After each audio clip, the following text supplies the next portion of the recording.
Good morning everybody, or good afternoon. Honestly, I've given up with the whole thing. Now today we're going to have a look at a script from Battle-Tested Tips for Effective Explanations. So these are some tips towards writing a good explanation.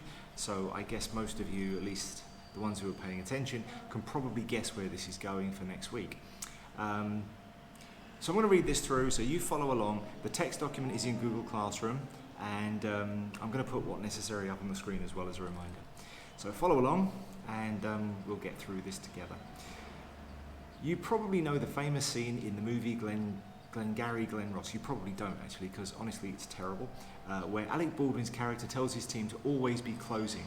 I wish it were that simple. These days, closing the deal or even getting close comes with more prerequisites. Shh. Kids. Don't have kids. The biggest of which is understanding. People will not buy what they do not understand. They'll buy into what they don't understand, probably even more so. Current situation proves that. Quality explanations are the key to getting prospects to become customers. I suggest a new motto for today: always be explaining. I'd like someone to explain why my tripod keeps slipping down. There's a Made in China logo on it. We rely on explanations so often that we rarely consider how to make them better. Our explanations just happen. Unfortunately, these organic explanations can fail, especially when they're explaining a complex idea. Often the problem is what Chip and Dan Heath in their book Made to Stick called the curse of knowledge. We ourselves know so much about our product or service that we can't imagine what it's like not to know. That's a typical human failing. We assume everybody else is the same as us or has the same information as us, which is often not the case. The curse causes us to make inaccurate assumptions about our audience's level of understanding. Now, this is what we talked about in the yesterday's lesson about technical phrases. We don't look smart if we use technical words, we look dumb.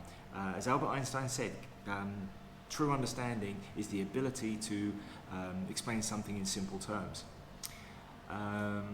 The terminology and references that sound right to us come across as confusing jargon to others, and our explanations fail. And I'm sure you've all seen a speech like this where it just sounds ridiculous, where someone's trying to baffle you with scientific terms. There's typical shampoo explanations where they say it's pH neutral, and it never explains what that means. And basically it doesn't mean anything. It means it's neither acidic nor alkaline, where shampoo should be alkaline because it's soap. Understanding the basics of explanations can serve as a remedy for the curse of knowledge and help us think differently about how we explain ideas. This is basically true in the sales process, especially true in the sales process. Don't even get me started on how tired I am. Whether it's not the convention floor, in the executive suite, or during a product presentation, honing your explanation skills convince your audience that you understand their needs. In other words, know your audience and speak to them. That's what people need. People don't want you to speak above them or below them. Either way is offensive. As a professional explainer, I've worked with Lego, Ford, Intel, and Dropbox to make ideas, products, and services easier to understand. I've spent the last decade digging into why business explanations so often stymie customers and send prospects running. What I've found is that most people have never considered what makes an idea easier to understand, or how to approach the process of explaining ideas. To help, I've provided 7 tips to create effective explanations that will work for prospective customers. Let's have a look at them in more detail. Number 1, make your audience feel smart instead of making yourself look smart. Again, you don't look smart. You look like an idiot if you try to baffle the audience. It never works. We want others to think we're smart because in most cases that's rewarded. But when it comes to making an idea easy to understand, simple trumps clever. Fancy vocabulary and extensive background information might impress customers, but more likely will just confuse them.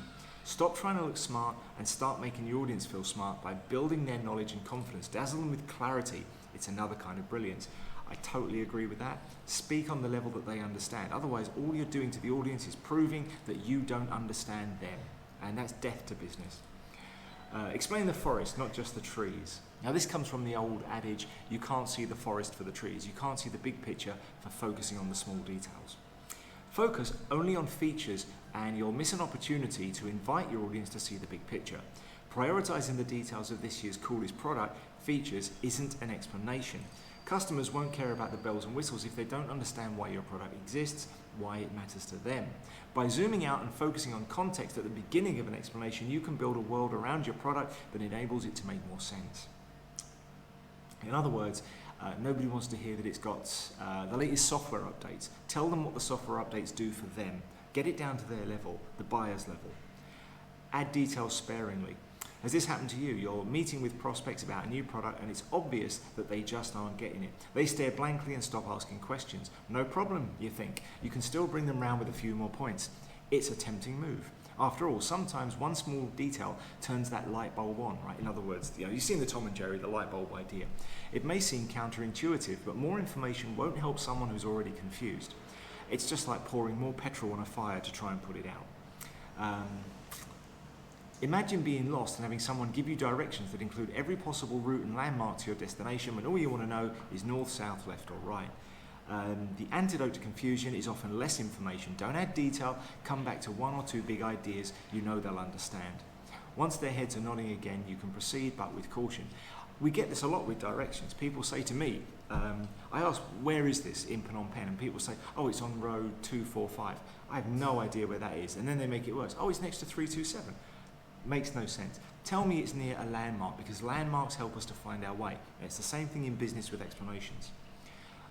Write less copy, use more visuals. Prospect not getting it?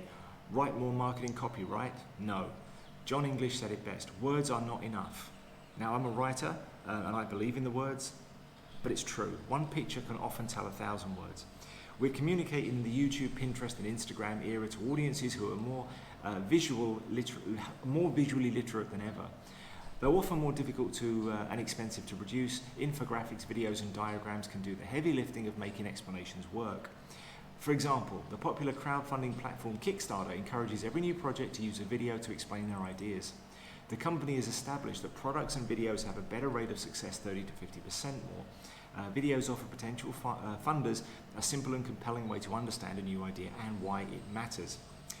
Totally true. These days we do live in the era where people are less likely to think for themselves. You have to do the visual thinking for them by presenting the idea in a way they understand and are used to.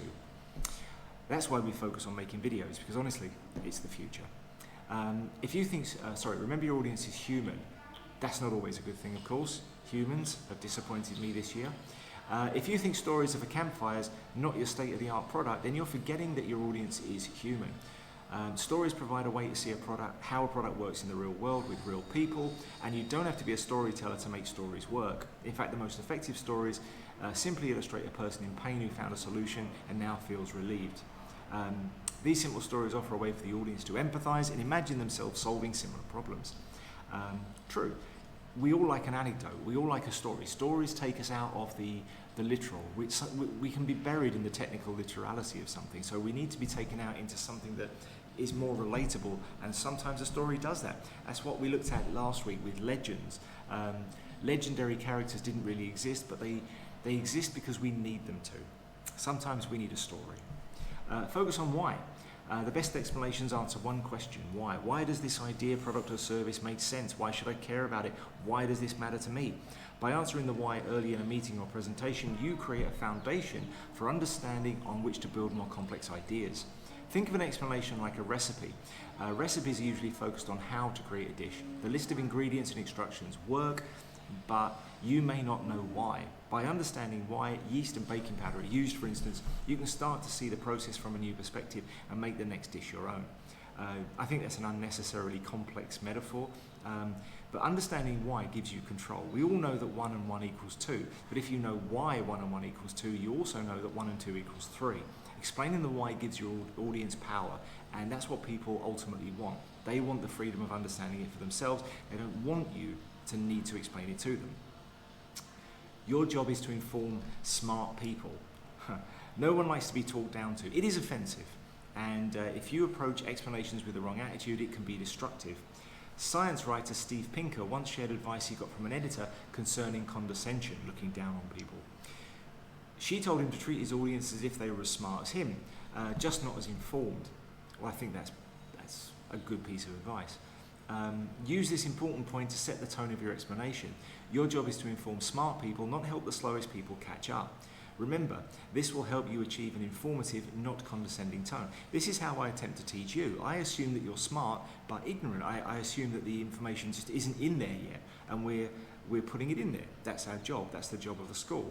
I don't assume that any of you are idiots, even though some of you really try hard to prove me wrong.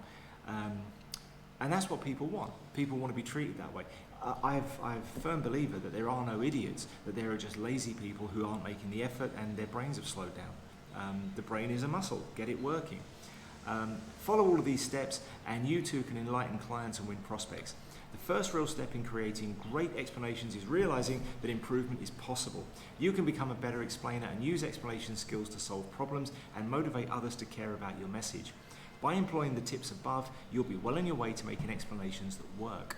So this is more about the human connection side of how explanations work. Yesterday, we looked at technical terms and why they're not always a good, or not even mostly a good idea.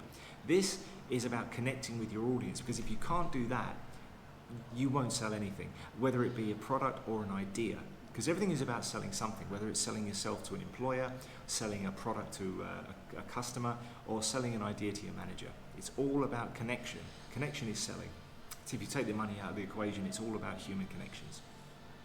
And this is the basis of how they work. So if you go on Google Classroom, there's a list of questions for you. So do the quiz, and then we'll go over the answers.